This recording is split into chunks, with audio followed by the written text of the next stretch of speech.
Hello everyone, Ngiyanilotshisa nonke and welcome to my channel.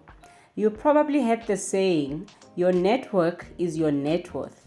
Well, after Mjolo, Msaki might argue that your name is your net worth.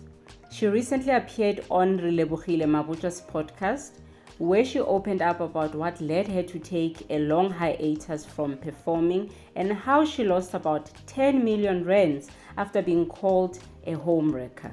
Imagine that. We were honest with our partners and I didn't hurt anyone, I didn't break anyone's home. So it's being reported as such, somebody could at least rectify that. If we're getting judged for being in a relationship while we separated, I can take that. That was my decision. But being the reason for breaking a home. But being cited as the reason that a home broke down, that is not fair. That has got nothing to do with me. He knows it, she knows it. Why am I in this mess? And also, it's like tabloids know that we don't know anything about Msaki for 10 years. We just know that she likes writing songs. This is going to catch a fire. It's going to be clickbait. It's going to be... So that also just like my anger towards the whole like media machine was just like, you guys just break families and break reputations and don't care for the consequences.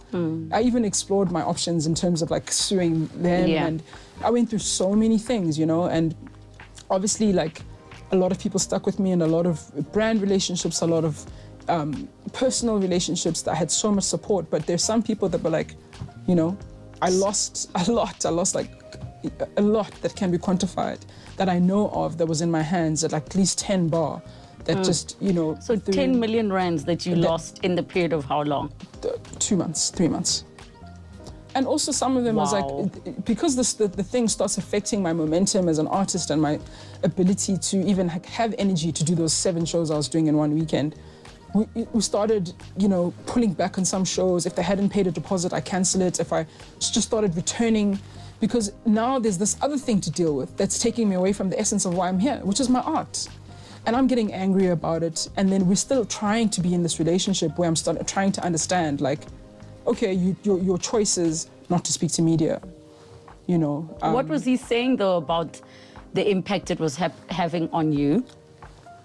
What was he saying? I mean, once it came out, it had, you know, obviously it exploded, but then the bullying started and the name calling and I firstly was in shock. And then secondly, I was like, people are being for real. And then secondly, I was just like, oh, that's it. That's what's happening. Like, I've been given a name now. What is that name? A homewrecker. Like things that were just like, okay, fine. That's what's happening. And then I was still trying to be like, okay, well, how does this feel for you? You know, because that's happening to me. That's my reality now. You know, and. Are you gonna say anything to clear my name? And obviously when the answer was like, I don't speak to, I started seeing that as a privilege, that ability to not speak to media. It was a privilege that, you know, that I felt like he enjoyed now because what's happening to you is that you're, you know, more people like your followers are increasing actually every day. Whereas I'm being called names and I'm being dragged into an emotionally, a morally bankrupt space, you know? And even the authenticity of my work is being questioned. The work that I've been sharing for the past 10 years, like before especially I even met like you. If people see you as a positive beacon of light, it's like, oh no, we've been listening to lyrics from a homewrecker.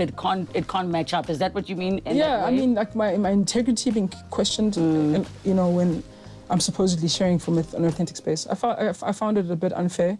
And that's what led to the end of the relationship. I was like, I don't know if I can stay here while I'm watching you not protect me, while this is my reality, and you seeing that I'm losing things, and this is upsetting me, and it's affecting me mentally, and I'm still trying to like understand that it's a tough thing for you because you don't speak to media, you know. Okay, I understand.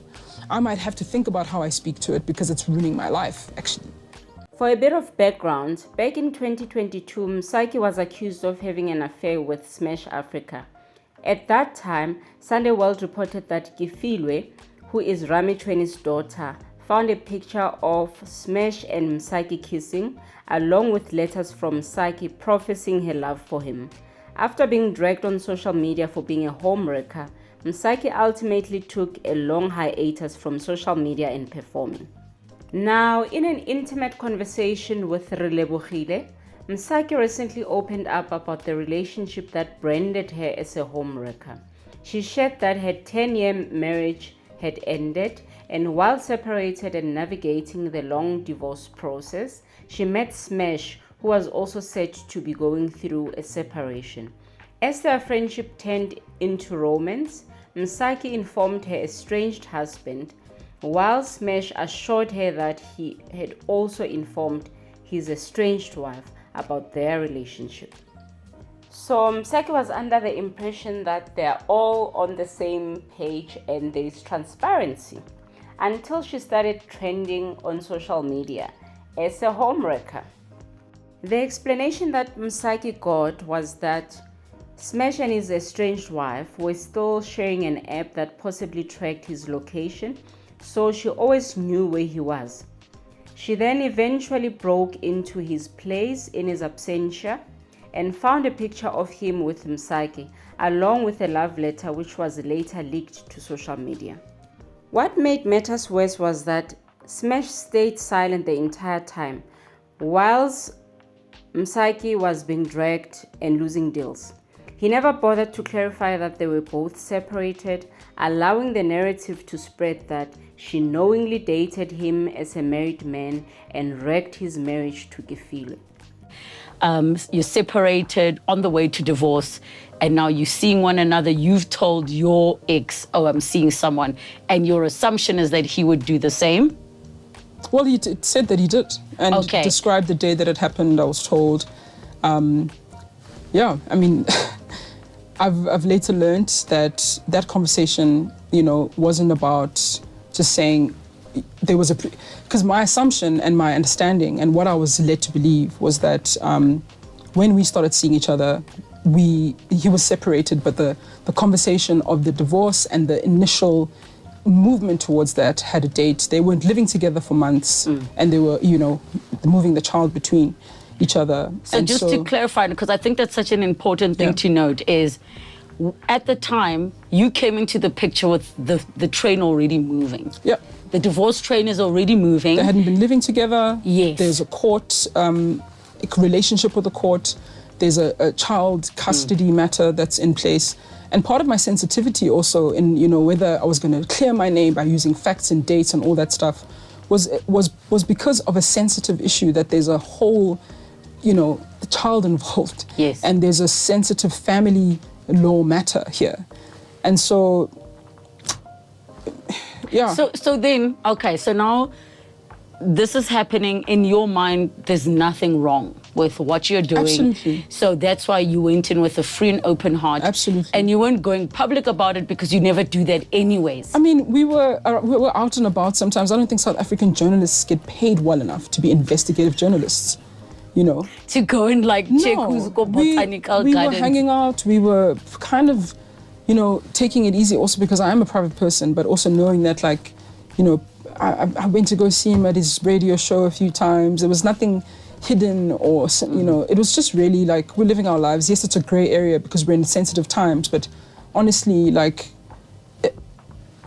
didn't feel like there was anything considerably wrong that we were doing, and had a free and open heart in how the relationship was moving. And we were supporting each other through something that we both would understand. It's a very acute happening to both of us.